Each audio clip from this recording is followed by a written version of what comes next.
আচ্ছা, তোমরাও কি চিকেনের ঝোল খেতে পছন্দ করো? আমার তো খুব ভাল লাগে।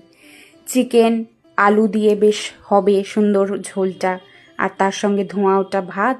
আর আমার আবার একটা গন্ধরাজ লেবু ছাড়া হয় না। বেশ ভালো করে গন্ধরাজ লেবুটা চিপে ধোঁয়া ওঠা ভাতে চিকেন দিয়ে মাখিয়ে খেতে হেভি লাগে। আর সঙ্গে যদি একটু স্যালাড হয় তাহলে তো সোনায় সোহাগা। তো চিকেন কষা বা চিকেনের ঝোল বানাতে কম বেশি সব মায়েরাই পারে, বা সব যারা রান্না জানে না তারাও পারে। কিন্তু আমি কিভাবে চিকেনটা বানাই বা চিকেনের ঝোলটা বানাই সেটাই তোমাদের সঙ্গে শেয়ার করলাম।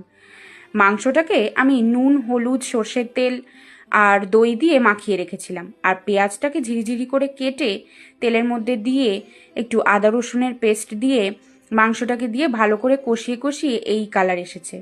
তারপরে নুন ঝাল তোমাদের স্বাদের অনুযায়ী তোমরা দেবে। আর লাস্টে নামানোর আগে গরম মশলা দিতে একদম কিন্তু ভুলো না। আর আমি একটু গরম জল দিয়েছিলাম। তো ব্যাস হয়ে গেছে আমাদের চিকেনের ঝোল। চলো এবারে খাই।